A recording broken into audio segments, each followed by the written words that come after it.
नमस्कार व्यूअर, फिर से आपका स्वागत है इंडियन कोचिंग गुरु के एक नए वीडियो में। और आज जिस टॉपिक को हम लोग यहाँ पर डिस्कस करने जा रहे हैं वो है school integrated programme for coaching institute.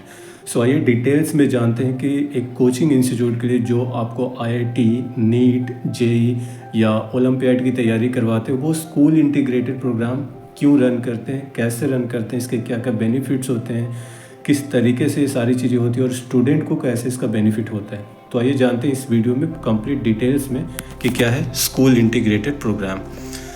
सबसे पहले इसके बैकग्राउंड को समझते हैं कि स्कूल इंटीग्रेटेड प्रोग्राम आया कहाँ से, उससे पहले क्या सिनेरियो हुआ करता था।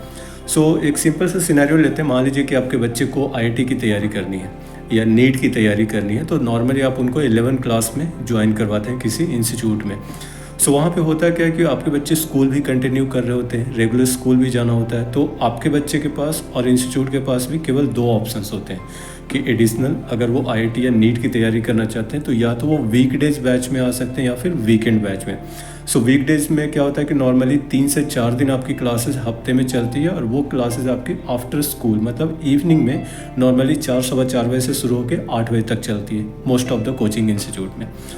अगर आप ये वाला नहीं ले पाते हैं किसी कारण वजह से, आपका स्कूल दूर है, आप 4 बजे तक घर नहीं पहुंच सकते या इंस्टीट्यूट नहीं पहुंच पाते हैं, तो उस केस में आपके पास एक वीकेंड बैच का भी ऑप्शन होता है जहां पे 2 दिन आपकी क्लासेस चलती हैं, सैटरडे एंड संडे को। वीकडेज में आप नॉर्मली अपने स्कूल करते हैं, सैटरडे संडे में आप ये क्लासेस करते हैं। एक सिनेरियो ये है।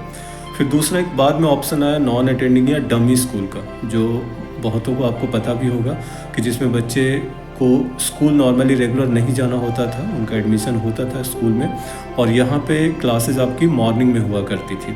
लेकिन अभी जो बहुत सारे इंसिडेंट्स हुए हैं, आपने देखा होगा कि डमी स्कूलिंग को लेके टाइम पे कुछ न्यूज़ आते रहते हैं, तो उसकी वजह से पेरेंट्स को भी और बाकी लोगों को भी लगता है कि ये थोड़ा सा रिस्की हो गया है बच्चों के पॉइंट ऑफ व्यू से, चूँकि अब करियर है उनका ज़्यादा इंपॉर्टेंट।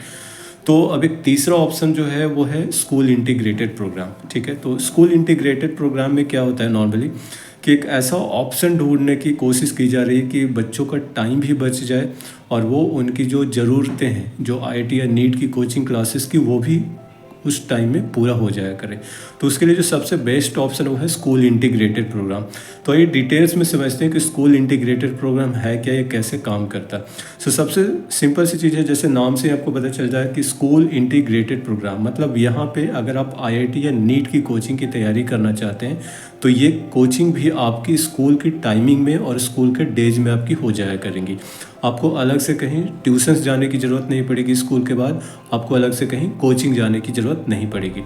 तो स्कूल इंटीग्रेटेड प्रोग्राम में क्या होता है कि जो रेस्पेक्टिव कोचिंग इंस्टीट्यूट है वो किसी स्कूल से टाई अप करती है और इस टाई अप के बाद जिस तरीके से वो अपने सेंटर पे क्लासेस रन करती है, मान लीजिए 3 से 4 दिन करती है, तो वो उसी टाइम में उस स्कूल में जाके जो बच्चे वहाँ पे एनरोल करेंगे उनकी क्लासेस यहाँ से टीचर जाके इंस्टीट्यूट से उसी टाइमिंग में वहाँ पे वो रन करते हैं। तो दोनों ज़रूरतें आपकी स्कूल की साथ ही साथ जो आपकी कोचिंग की रिक्वायरमेंट है वो दोनों वहाँ पे पूरा हो जाता है। तो इसमें क्या होता है नॉर्मली कि आपके मन में भी सवाल आ रहा होगा कि स्कूल की टाइमिंग में कैसे हो जाएगा कोचिंग या कैसे कर पाएंगे वो, फिर स्कूल की क्लासेस कहाँ जाएंगी, कैसे वो करेंगे। तो इसके लिए भी मैं नेक्स्ट स्लाइड में आपसे डिस्कस करता हूँ।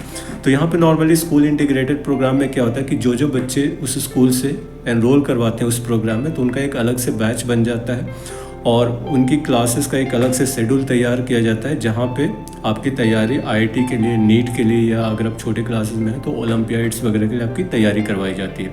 सेम एकेडमिक कैलेंडर वहाँ पे फॉलो किया जाता है जो उस रेस्पेक्टिव इंस्टीट्यूट में चलता है। उसी तरीके से आपका जो टेस्टिंग पैटर्न है, जो रैंकिंग सिस्टम है, वो सारा कुछ आपको बिल्कुल उसी तरीके से इसमें किया जाता है। आइए समझते हैं कि स्कूल के टाइमिंग में कैसे रन कर पाएंगे इसको। तो इसमें 2 ऑप्शंस होते हैं। नंबर ए ऑप्शन ये है कि या तो स्कूल पूरा सिलेबस मतलब या तो स्कूल ये करे कि वो एकेडमिक को कवर करे और जो रेस्पेक्टिव इंस्टीट्यूट है वो कॉम्पिटिशन्स वाला पार्ट कवर करे। जैसे जो सीबीएसई बोर्ड की रिक्वायरमेंट है या बोर्ड एग्जाम्स के लिए जो रिक्वायरमेंट है मैथ और साइंस का, वो नॉर्मली स्कूल की तरफ से कवर हो जाएगा।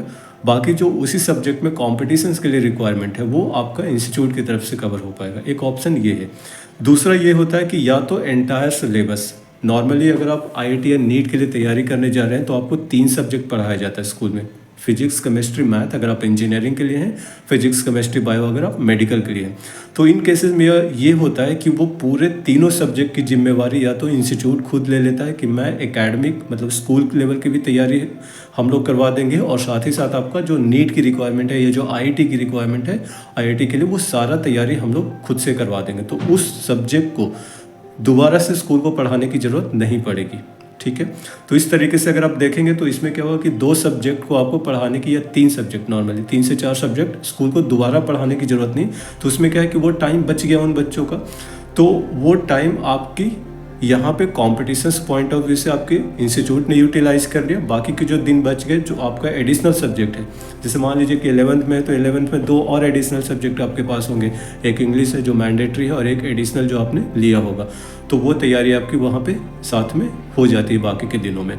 तो यहाँ पे भी नॉर्मली जैसे मैंने यहाँ पे नोट्स में लिखा हुआ है कि यहाँ पे स्कूल इंटीग्रेटेड प्रोग्राम में वो सारी फैसिलिटीज़ आपको एज इट इज़ मिलती है जो एक स्टूडेंट को उस रेस्पेक्टिव इंस्टीट्यूट में ज्वाइन करने पे मिलता है। जो स्टडी मटेरियल वहाँ पे फॉलो होता है, जिस तरीके से वहाँ पीटीएम्स होती हैं, जिस तरीके से वहाँ पे एग्ज़ाम्स होते हैं, जो स्टडी मटेरियल वहाँ पे आपको प्रोवाइड किया जाता है, जिस तरह से आईडी कार्ड वहाँ पे मिलती है, वो सारी फैसिलिटीज़ एज इट इज़ आपको उस स्कूल में मिल जाती है। टीचर्स भी उसी इंस्टीट्यूट से आते हैं आपको पढ़ाने के लिए, जो नॉर्मली वहाँ पर उन बैचेज में पढ़ाते हैं।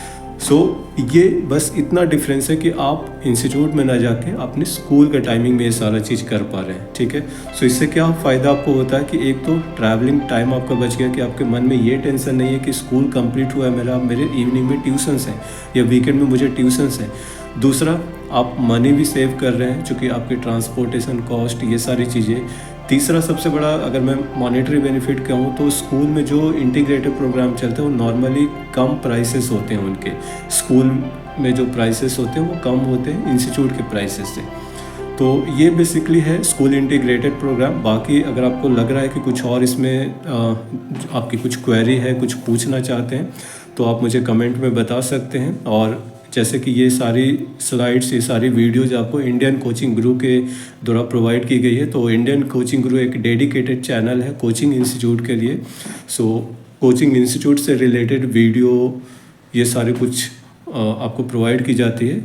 और अगर आप यूट्यूब पे सब्सक्राइब कर सकते हैं सपोर्ट करने के लिए, अगर आपको ये मेरा वीडियो अच्छा लगा है तो। Thank you very much for joining us. Have a nice day. Thank you.